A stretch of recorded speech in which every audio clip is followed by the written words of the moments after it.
Hey there everyone, welcome to Sauces Classes. I'm Radhima and आज हम आप सबके साथ एक बहुत ही इंटरेस्टिंग टॉपिक के बारे में डिस्कस करेंगे। तो मैं आप सबके लिए आज जो टॉपिक लेके आई हूँ वो है कि हम डिस्कस करेंगे इकोनॉमिक्स क्यों बहुत ज़रूरी है पढ़ने के लिए, है ना। तो मैंने बहुत बार कन्फ्यूजन सुना है कि इकोनॉमिक्स लेके अगर हम आगे पढ़ाई करें तो हमारा क्या क्या करियर ऑप्शन है। तो सबसे पहली बात तो ये है कि अगर मैं कोर इकोनॉमिक्स के बारे में बात करूँ, that is economics honours, right. BSc in economics और बीए इन इकोनॉमिक्स। तो आप जस्ट ग्रेजुएशन के बाद ही आपके पास काफ़ी सारे स्कोप है। आप अगर कोई कोर्स कर लेते हैं किसी पर्टिकुलर सॉफ्टवेयर में, जैसे कि उसके बाद ईव्यूज़ एट्सेट्रा, तो इसके बाद आपके पास बहुत सारे ऑप्शंस खुल जाएंगे कॉर्पोरेट सेक्टर्स में जॉब करने के लिए। इसके अलावा आपको पता ही है कि बैंकिंग सेक्टर और फाइनेंशियल सेक्टर ऐसे जगह पे तो इकोनॉमिक्स के बैकग्राउंड के स्टूडेंट्स को काफ़ी ज़्यादा प्रायोरिटी दिया जाता है। अगर मैं सेकेंड ऑप्शन की बात करूँ कि क्या आपको तुरंत ग्रेजुएशन यानी कि बैचलर्स के बाद ही मास्टर्स के लिए ऑप्ट करना चाहिए कि नहीं, मतलब कि आप बैचलर्स के बाद डायरेक्ट जॉब्स पे जाना कितना सही है। तो मेरे अकॉर्डिंगली अगर मैं अपने स्टूडेंट्स को बोलूँ कि आप हमेशा क्लास 12 के बाद अपने आप को 5 ईयर्स का टाइम दीजिए। जी हाँ, आप 5 ईयर्स अपने आप में स्किल्स डेवलप कीजिए और अपना डिग्री बढ़ाइए। जी हाँ, पहले आप अपना बैचलर्स कंप्लीट कीजिए और ज़रूर 2 इयर्स एक्स्ट्रा दें और उस 2 इयर्स में अपना मास्टर्स कंप्लीट करें, क्योंकि अगर आपका डिग्री ज़्यादा होगा उस बीच आप अपने स्किल्स डेवलप भी करेंगे तो डेफिनेटली जो आपका प्रॉस्पेक्ट है, जो आपका स्कोप है, वो बहुत ज़्यादा वास्ट हो जाएगा। एक सिंपल ग्रेजुएट के लिए जितने अपॉर्चुनिटीज़ है उससे ज़्यादा एक मास्टर डिग्री होल्डर के पास होगा।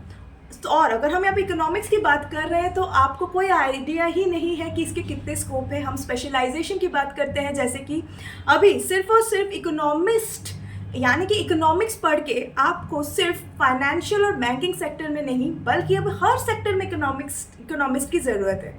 फॉर एग्जाम्पल हम बात कर लेते हैं एग्रीकल्चर सेक्टर। तो एग्रीकल्चर सेक्टर में एग्रीकल्चर इकोनॉमिस्ट की बहुत अभी ज़रूरत है। इसके अलावा अभी हेल्थ इकोनॉमिक्स जैसा सब्जेक्ट है तो हेल्थ इकोनॉमिस्ट अभी जॉब रोल्स के लिए चाहिए।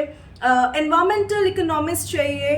हर एक सेक्टर की अगर हम लोग बात कर ले तो हर सेक्टर में अभी इकोनॉमिस्ट के रोल की बहुत ज़्यादा ज़रूरी है और ये अभी सबसे ज़्यादा हॉट सब्जेक्ट है, ऐसा हम कह सकते हैं।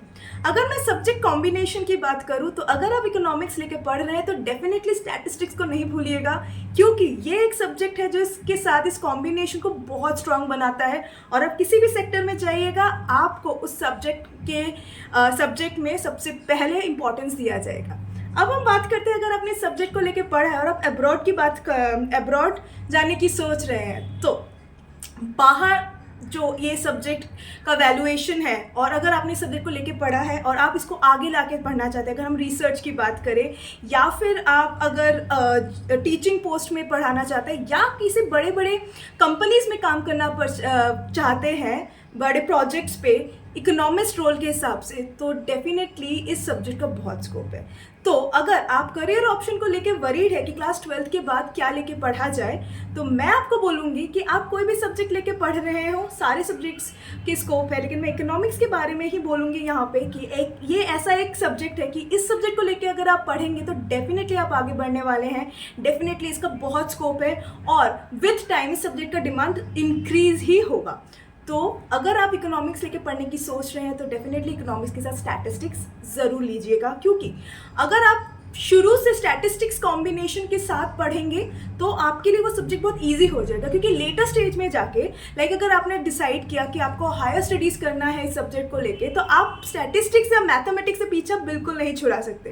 तो इसीलिए मैं हर स्टूडेंट को अपने ये रिकमेंड करती हूँ कि शुरू से इनिशियल स्टेज से आप स्टैटिस्टिक्स को लेके चले इकोनॉमिक्स के साथ, क्योंकि इन दोनों सब्जेक्ट का कॉम्बिनेशन इज़ द बेस्ट, आपके career wise is the best. तो आप मेरी माने और इन दोनों सब्जेक्ट को अगर आप लेना चाहें तो आप बंद करके ले सकते हैं। हम जनरली जो ओपिनियन है सबका, और मैंने भी बहुत बार सुना है कि इकोनॉमिक्स लेके क्या ही स्कोप है, इकोनॉमिक्स लेके पढ़ेंगे तो बस बैंकिंग सेक्टर या फिर फाइनेंशियल सेक्टर या फिर ज़्यादा से ज़्यादा यस डेफिनेटली आप यूपीएससी दे सकते हैं। नहीं, बहुत ही गलत कॉन्सेप्ट है। अगर आपने इकोनॉमिक्स लेके पढ़ा और आप अगर प्राइवेट सेक्टर में किसी पर्टिकुलर फील्ड में बहुत प्रॉस्पर करना चाहते हैं तो ये subject is a golden subject. So definitely grab this up, okay. अगर मैं दूसरे सब्जेक्ट की बात करूँ, क्योंकि इकोनॉमिक्स को अपने कोर सब्जेक्ट लिया तो बहुत अच्छी बात है, लेकिन अगर आप इकोनॉमिक्स के अलावा भी बहुत सारे ऐसे सब्जेक्ट हैं जिसके साथ आपको इकोनॉमिक्स सब्जेक्ट पढ़ना पड़ता है इन कॉम्बिनेशन। एग्जाम्पल, अगर आप बीकॉम कर रहे हैं तो इकोनॉमिक्स का एक कोर पेपर रहेगा। अगर आप लॉ पढ़ रहे हैं तो इकोनॉमिक्स आपको तब भी पढ़ना पड़ेगा। अगर आप बीबीए कर रहे हैं, एमबीए कर रहे हैं, तो भी इकोनॉमिक्स आपका पीछा नहीं छोड़ेगा। सिर्फ इकोनॉमिक्स नहीं, स्टैटिस्टिक्स भी। तो ये सारे सब्जेक्ट्स अगर आप पढ़ेंगे तो आपको इकोनॉमिक्स स्टैट दोनों यहाँ पे भी ज़रूरत है। तो आप कोई भी सब्जेक्ट लेके यहाँ पे मैंने जो जो डिस्कस किया, आप इकोनॉमिक्स ज़रूर उसको ऑप्ट करें। और मैं यहाँ पे आपको इकोनॉमिक्स के बारे में ही बता रही हूँ, अपने सब्जेक्ट के बारे में, तो डेफिनेटली आप इस सब्जेक्ट को लेके आगे बढ़ने की सोच सकते हैं। अब इसके अलावा अगर आपको लगे कि ये सब्जेक्ट बहुत डिफिकल्ट है, हमें कुछ समझ में नहीं आ रहा है, I often come across this type of queries, specially अगर मैं बीबीए एमबीए स्टूडेंट्स की बात करूं, क्योंकि बीबीए एमबीए स्टूडेंट्स लोग क्या होते हैं कि उनका जो बैकग्राउंड होता है बहुत तो आर्ट से आते हैं, और उनका जो बोलना होता है कि मैम हम लोग ना बीकॉम नहीं पढ़े हैं, ठीक है, तो बीकॉम के तो हमें इकोनॉमिक्स नहीं पता, बीबीए एमबीए में आके हम इकोनॉमिक्स में कुछ समझ में नहीं आ रहे, तो हम क्या करें, हम उन लोगों से पीछे हैं।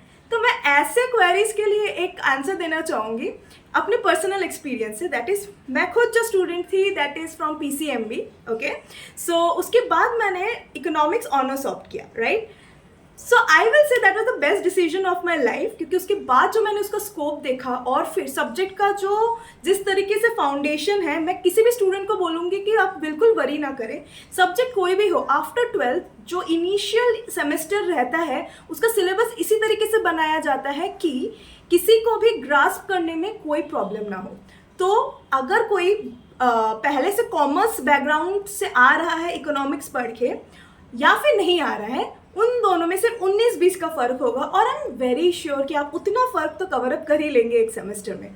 और इसके अलावा अगर आप लोगों को कोई भी डाउट है, कोई भी प्रॉब्लम है, तो हमेशा हमारा कोचिंग आपको हेल्प करने के लिए है। Saurabh sir classes is always there to help. You can always go on this number and dial and query, and we are there to help you always.